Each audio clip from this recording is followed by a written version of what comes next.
All right, guys, we are going to be doing the types of reaction lab in which we are going to be classifying the various types of chemical reactions. So we're going to show you, or you will be doing if you're in class, but if you're not, you're going to be watching the video. We're going to be showing you a reaction that occurs. You're going to be taking the given reactants and predicting the products that get formed based on the type of reaction that you identified. So lab station, this is a station lab, so station number 1, we're going to be taking magnesium. We will be igniting it in a flame and then observing what happens. So I'm going to light the burner and then I'm going to ignite the magnesium and I'm going to put it on this watch glass so that you can see what happens as a result of that ignition. So first, let's start the burner.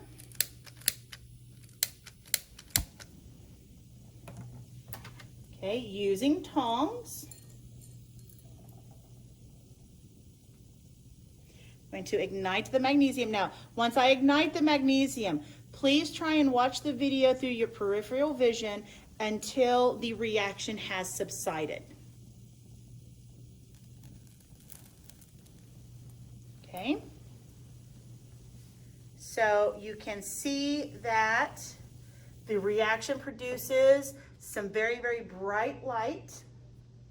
The magnesium ignited in the burner, providing enough energy for the magnesium to react with oxygen in the air. And then you can see that it formed this white material. It's actually even on the tips of the tongs here, but it produced a white, almost chalky type material. So that is station number 1. Station number 2, we are going to take some more magnesium.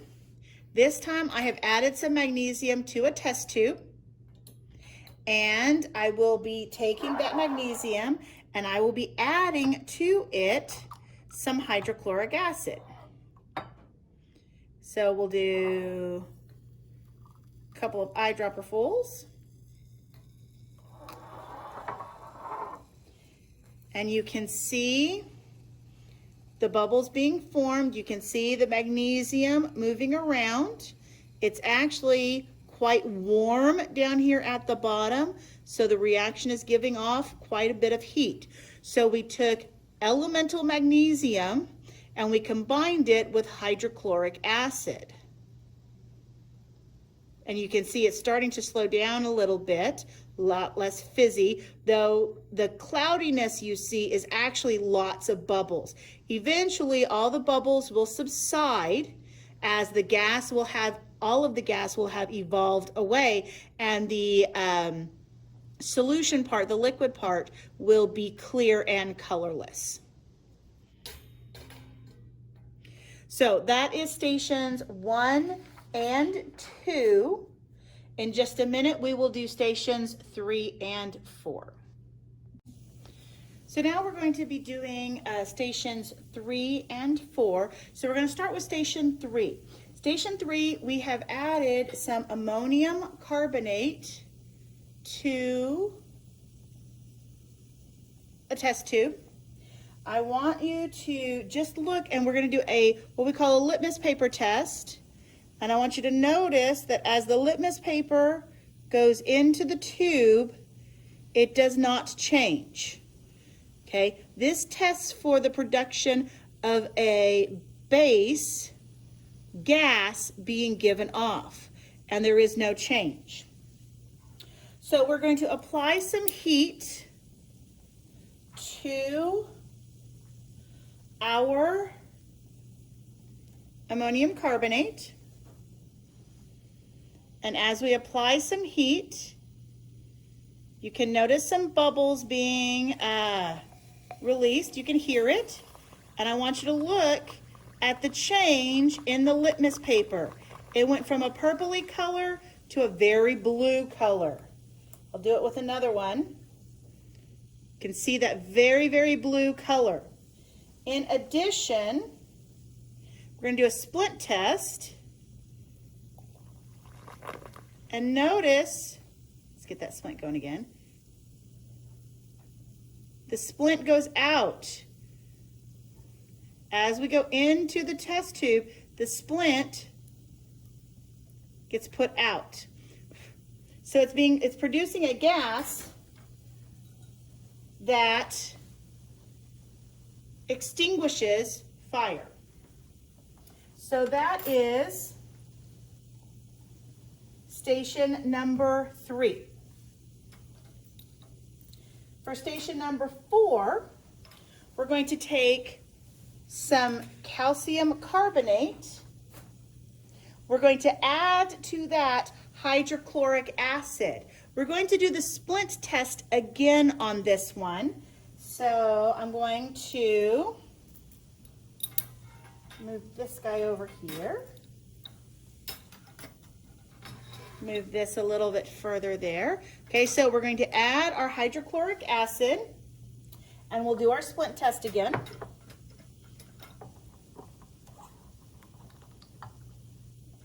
So add a couple droppers of hydrochloric acid. Okay. Light our splint. And again, the splint goes out. So whatever gas is being produced extinguishes the splint. You saw lots of bubbles being produced with the calcium carbonate and hydrochloric acid. So those are stations 3 and 4. We'll be back in just a second to do stations 5 and 6. All right, here we are with stations 5 and 6. So for station 5, I have pre-added some zinc metal pieces to a test tube. To that, I'm going to add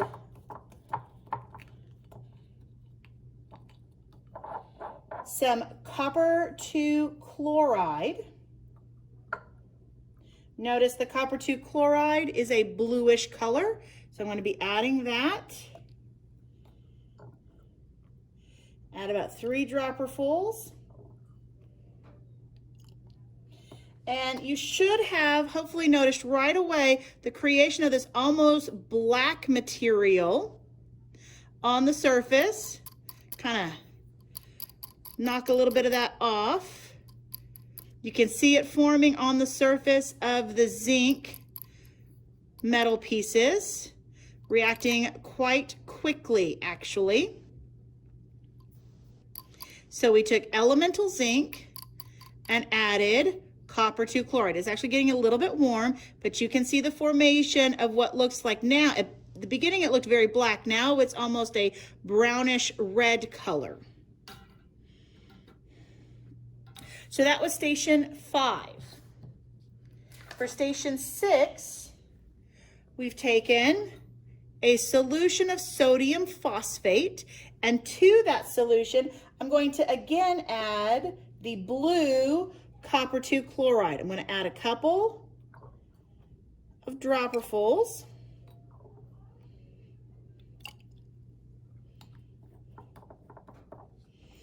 Okay, and you can see the cloudiness starts to form. Okay, as that cloudiness will end up settling down to the bottom. This is actually quite cold now.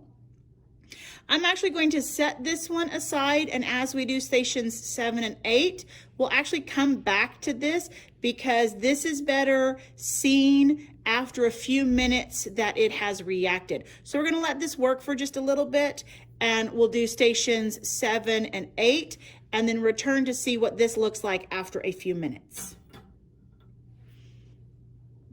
All right, so now that we have completed steps 5 and 6, stations 5 and 6, I want you to take a look at the result of station 6. Now that it's set a little bit, you can see a clear solution up top, but then you see this very, very thick blue section. This is actually a precipitate that has settled down to the bottom of the test tube. So we've got two distinct layers, the aqueous solution up top and then the precipitate layer down below. And since the precipitate layer contains the blue color, that one has the copper in it. Now that we've done that, we're going to proceed with station 7. Station 7, I have pre-added some hydrochloric acid to this test tube. Now I'm going to add something called phenolphthalein. Phenolphthalein is an indicator. Its job is to detect a change in pH. Okay, change in pH is another way that we can indicate or show that we have had a chemical reaction take place. So I'm going to add just a couple drops.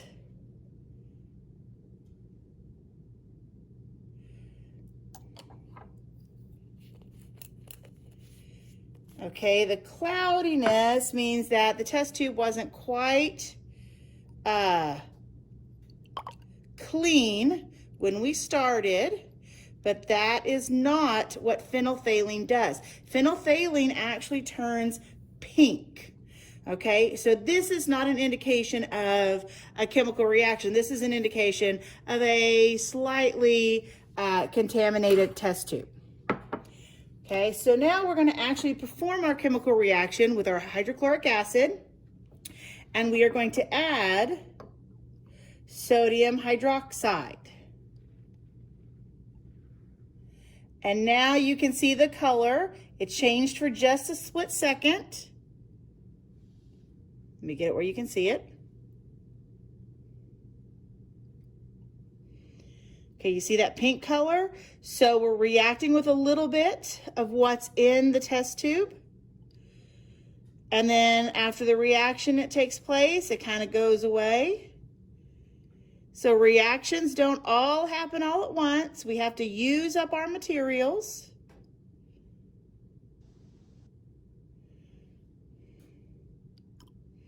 Okay, and there we go. We've used up everything, and we have a nice pink test tube showing that we've used up all of the HCl, that was our limiting reactant, and our sodium hydroxide is the excess reactant causing this pink color. So this is your station number 7. All right, station number 8. I have, it's going to be slightly different than in the directions. I have an evaporating dish. Okay, and what I'm going to do is, well, I've pre-filled the evaporating dish with some ethanol. I'm going to give it a little spark with a long stem lighter. And you can see the flames. They're getting a little bit bigger. Okay, and so the flames are coming from the ethanol. Okay, and so you have to think back to, what does fire need? Okay, and so the lighter was just a little bit of a spark to get things going, but this is station number 8, which is just ethanol having been provided a small spark, and then in the presence of oxygen in the air is creating fire. So those are your 8 stations. Based on what you saw, you need to predict the types of reactions, and then you need to determine what the products are. So you're going to identify the formulas of the reactants. You are going to then identify the appearance. What did they look like? What evidence did we see of a chemical reaction? What do the products look like? and what are the formulas of your predicted products. So that is your summary table to fill out for your data. Then you will identify the type of reaction and write the balanced chemical equation. And then you will do some practice problems for this particular assignment. So if you need to go back and look at the appearance of both the reactants and the products, please feel free to re-watch the video looking for your evidence and looking for your appearances. The one that will be probably most difficult to identify the products will be the ammonium carbonate because it breaks down into gases.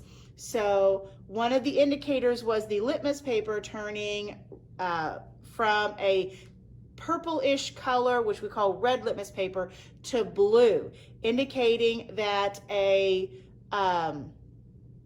basic gas was produced. That basic gas is ammonia, with an A, ammonia. Okay, and then the other indicator was that the splint test, the splint went out. Well, carbon dioxide will do that. Both carbon dioxide and water vapor will cause the splint to go out. You have to think about, based on what you started with, which one came from the ammonium carbonate. So that is your classifying chemical reactions lab.